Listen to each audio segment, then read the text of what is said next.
Let's get up and jump for joy. The USA Cartoon Express is here, and oh boy, have we got a show for you. We're going to be checking it. For many of us kids growing up in the early 80s, we had to wait until Saturday morning to get our weekly cartoon fix. Sure, there might have been an hour of cartoons after your mom's soap operas went off. Those were mostly older cartoons like Tom and Jerry, or my personal favorite, Woody Woodpecker. And then there were also the more serious cartoons like G.I. Joe and He-Man. But if you wanted a full block of cartoons to watch from the time you woke up until at least noon, you had to wait until Saturday morning. It was like primetime television for kids. All three major networks, ABC, NBC, CBS, sorry kids, we didn't have Fox, would have a lineup of new cartoons. However, network television was starting to feel a threat thanks to cable TV. Cable TV was slowly popping up all over the country. No longer did kids only have 3, maybe 4 channels to watch. If they had cable, they could watch 15, 20, maybe even up to 30 channels depending on the area. And in some markets, you could pay for even more and get channels like HBO. One of those new networks would make us kids waiting for Saturday morning cartoons wait no longer, as it would air a block of cartoons in the afternoon all week long. USA Network launched under the name Madison Square Garden Sports Network. That's a long name for sure. And it showed, as you probably can guess, sports. It would rebrand itself in 1980 as the USA Network. Sports would become more limited. During this rebranding, USA Network would air a block of cartoons under the name Calippo. I hope I pronounced that right. Probably not. You'll get all mad in the comments if I didn't, I'm sure. Anyway, most of those cartoons came from outside the US, like the show A Visit to Apple Cider Country from Canada.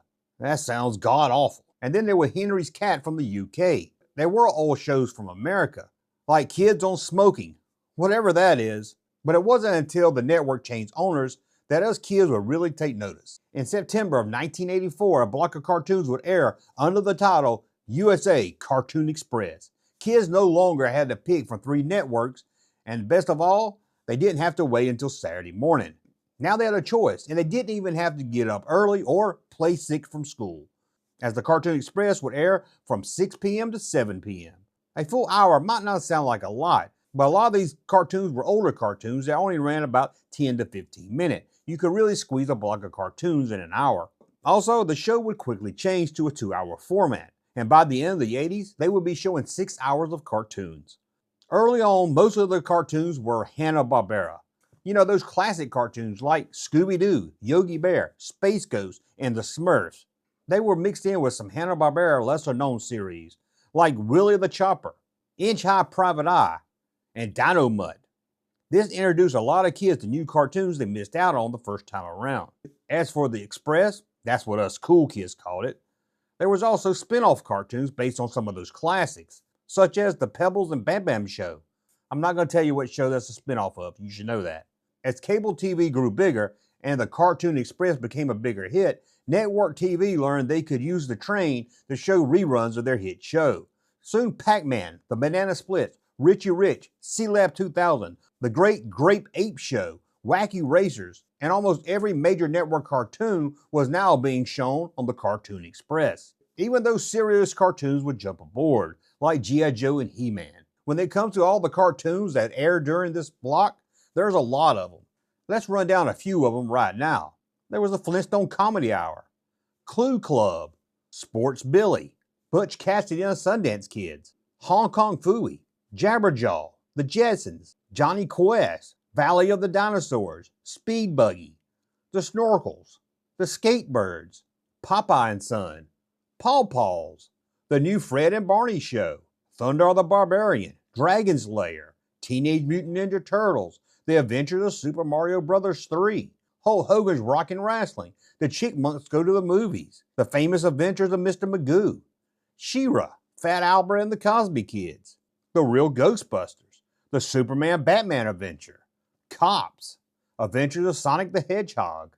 There were even specials like Mr. Magoo's Christmas Carol, The Snow White Christmas, He-Man and She-Ra's Christmas Special, The Chickmunk Christmas, Santa and the Three Bears, The Smurfs Halloween. The list of what they showed on the Cartoon Express goes on and on. But I think the one show that stands out of them all has to be Laugh Olympics. This was a spoof on ABC's Battle of the Network Stars. On that show, primetime network actors would duke it out over Olympic sports. For the Laugh Olympics, it was those classic Hanna-Barbera characters teaming up. You had one team, the Scooby-Doobies. You had Yogi the Yahoos. And the bad team, the Really Rottens. Although that show started on ABC in 1977, I think it ran for years on Cartoon Network, as it seemed it was always on. Or maybe they just showed it back to back. Because I know it's only a 30-minute show, but it felt like it was on all day, or at least an hour or two. At least that's what it felt like to me as a kid. By the late 80s, we grew up and turned off most cartoons. And for many of us, by the 90s, the USA Cartoon Express became, hey, you remember that show? But it was still on the USA Network, bringing the kids of the 90s cartoons like Voltron, Denver the Last Dragon, Itsy Bitsy Spider, and a cartoon series based on the movie Problem Child. Around the mid-90s, USA Cartoon Express was renamed. It was now called USA Action Extreme Team. I don't know about you, it just doesn't seem like as cool as a name as Cartoon Express. And now they were aiming to a more older kid group when it came to cartoons, with cartoons like Street Fighter based on the video game series, and Savage Dragon based on the comic book series. However, times were changing, and thanks to other channels like Nickelodeon and the Cartoon Network, there was really no need for the train anymore. So the USA Network pulled up the tracks for the Cartoon Express, or I guess at this time, the USA Action Extreme Team. It just doesn't have the same flair. Anyway, it all ended in 1998, as the USA Network would pull all children's programming. The morning cartoon block was now full with reruns of The Jeff Foxworthy Show, Something So Right, and other network sitcoms that were canceled before hitting 100 episodes. For many of us Gen X kids, and even some of you older millennials, USA's Cartoon Express is a fond memory of being a child and watching TV, escaping into a world of bright animation and wholesome fun. I'm sure I wasn't the only kid, or even a teenager, that ate a big bowl of sugary cereal and watched a lot of cartoons thanks to that train. Let me know, did you watch it? And what show did you love out of this 16-year run? Begins with Yogi. He's got a part on a Hollywood lot. Whoa, excuse me. Shall we do lunch?